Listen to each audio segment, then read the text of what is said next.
Hello. I'm waiting to be live on Facebook, drinking my mushroom coffee every day, a million times a day. Okay, we're live. Today we're going to be talking about why you are much more powerful than you were taught to be and to believe. So the way I like to address this is I think that usually when I see people come into our work, whether they're actors or singers, dancers, writers, athletes, therapists, we have all sorts of people coming to decondition themselves. The main pain is probably feeling unworthy and powerless. And the reason why most people feel that way or don't feel that way, but that's what's deep in, and on top of that there's a big coping mask, is because the way that we are raised in our cultures, whether it's by your caregivers at home or whether it's at school by your teachers, is that you are being told to never be you. You're being told to always be what you're told. So it starts when you're little. You come out of the womb and you are expressing and opening your lungs and screaming and yelling and crying. And the first thing that happens in this culture is a suggested rubber pacifier in your mouth. And so that right there is telling you already, you know, what's the narrative behind that is in our society, in our culture. We want you to behave, feel, think, live, move like everybody else. And so from the moment that you're coming out of the womb and the rubber is pressed into your mouth as the pacifier, or whether you are being told not to get angry, or to go to your room if you're sad, or to not be scared, or, you know, it's just reflecting with a healer actually who's doing this work in the session I had before. You know, stop crying, or I'll give you a reason to, is things that we've been hearing. And then at school we heard, you know, you get what you get and you don't get upset. So all of those things are normalized in our conditioning. And our caregivers, whether it's our parents or whether it's our teachers, train little people, so trained you and me when we were little, to repress what is moving through. So you have your own guidance system, you have your own instrument, you have your own body, soul, heart, mind, you have your whole DNA, you have the whole you that is unique, that's never existed before, it's never going to exist after, and it's existing right now, and there's only one of you.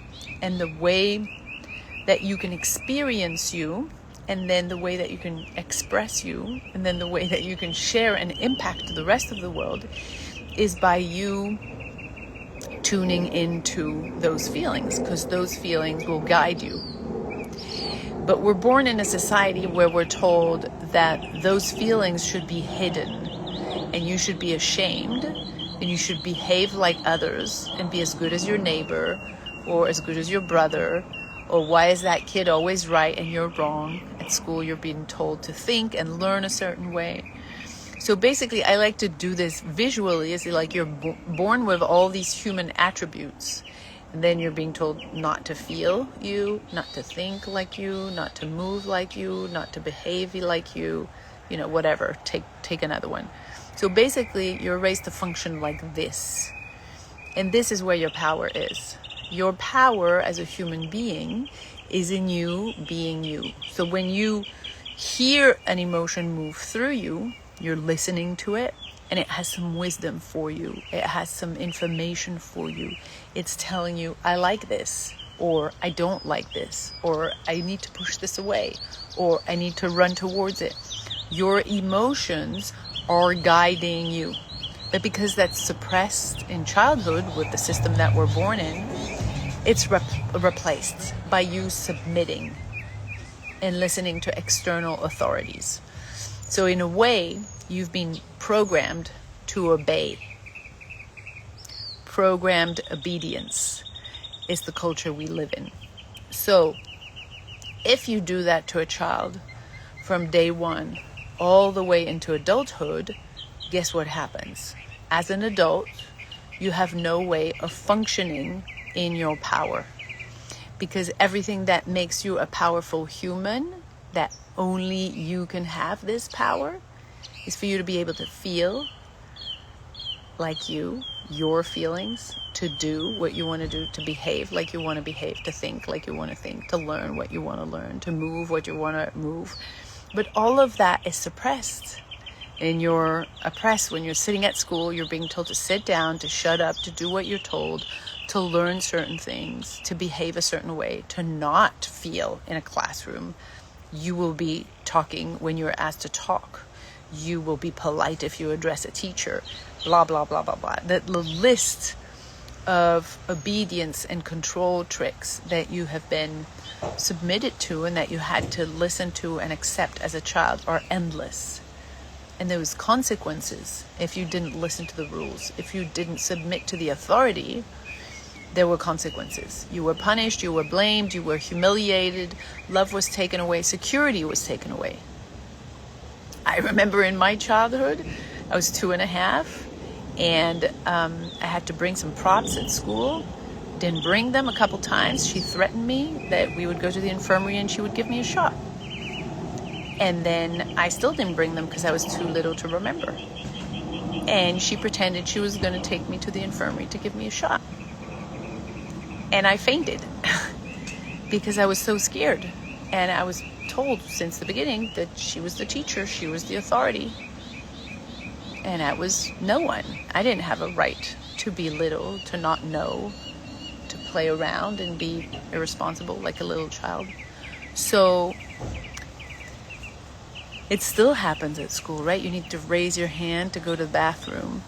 You need to wait until it's time to eat for you to be allowed to satisfy your body needs. If any of this was applied in office for adults, it would be illegal. But it's legal for children.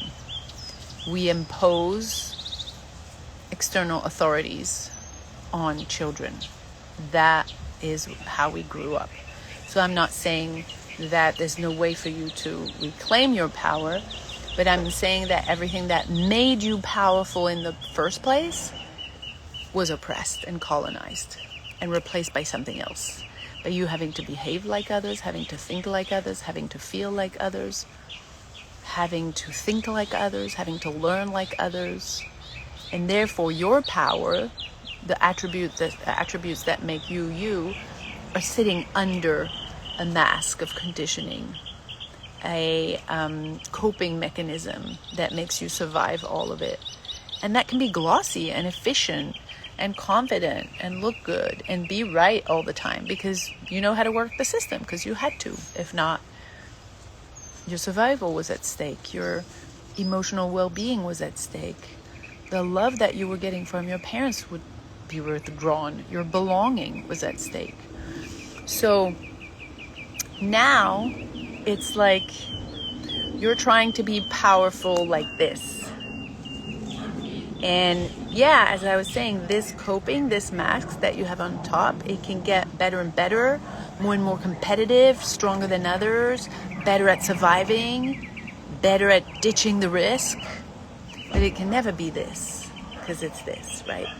So when you're functioning from here, all suppressed inside, all repressed, with this on top, to just function in the cage the best way you can, you're still in a cage. So you can be a wonderful acrobat in a cage, but you're still in a cage. So in order for you to have your power, to get your power back, you really are first going to need to open the cage, right? You need to open the cage, dismantle the cage. And when the cage is dismantled progressively, you can wake up your innate, incredible, limitless, unique, fabulous self. But first you got to open the cage, get out. And then you got to open your wings and start walking on your little legs and let your DNA breathe so it can progressively be what you live from, what you feel from, what you share from, what you impact from. But like this, there's no power.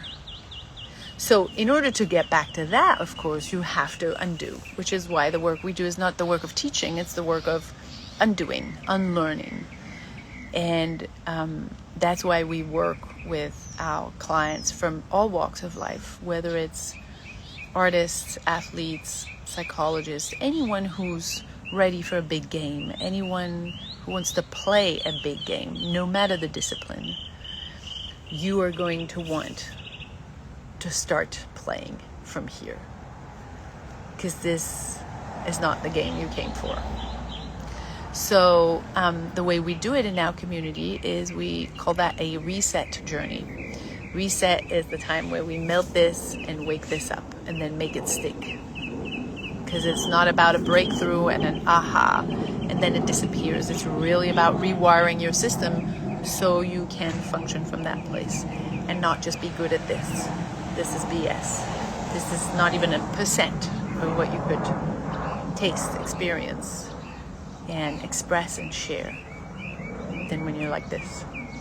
So we also work in the gift economy, which means that people choose the price that they want to contribute in order to work with us. And instead of doing a lot of sales pitches and trying to sell you through a funnel, we let you taste the work of coming back to yourself during 5 days in what we call the Reset Taster. So the reset journey lasts for 33 days. That's the full reset of your instrument. And if you want to try this and see for yourself if it feels good, if it feels like home, if it's, starting to feel like it's a familiar place and it's a powerful and free and truthful place, if you want to taste that, you can type taster in the comments and you can actually pay what you can to taste it. We have suggested amounts so that it shows you what we need to have the business be sustainable. There's 4 of us in this business, and you can also choose an amount that is personal to you, whether it's higher or lower, to reflect your financial means for the moment and the way you want to contribute. Once you're done with your 5-day taster, if it rings your bells and if you're like, okay, I'm ready, and it's not for everyone, but I'm ready to get myself back, I'm ready for this, for the full me, 100% alive, free, truthful in the moment, then you get again to pay what you can to continue and finish your reset. So again, if this is interesting to you, I invite you to taste it. If it feels like you're just wanting to nibble things around and learn from others, this is not for you. You're not going to learn anything from me. You're just going to be reminded of what you already know, and you're going to go back to this. But I'm not going to speak at you and tell you what to do and give you a formula. I'm just going to help you undo. I'm going to give you the tools and the shovels to undo the bullshit that's been sprayed around your beauty so that you can get your beauty, your limitlessness, your magic, your miracle self, your pure DNA back. So I hope that this makes sense. And if it does, again, if you want to taste the work, you can type taster and we'll send you a link. You can pay what you can and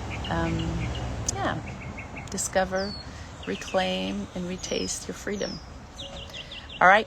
Thank you guys. Nice to connect today and hope to meet you soon. Bye-bye.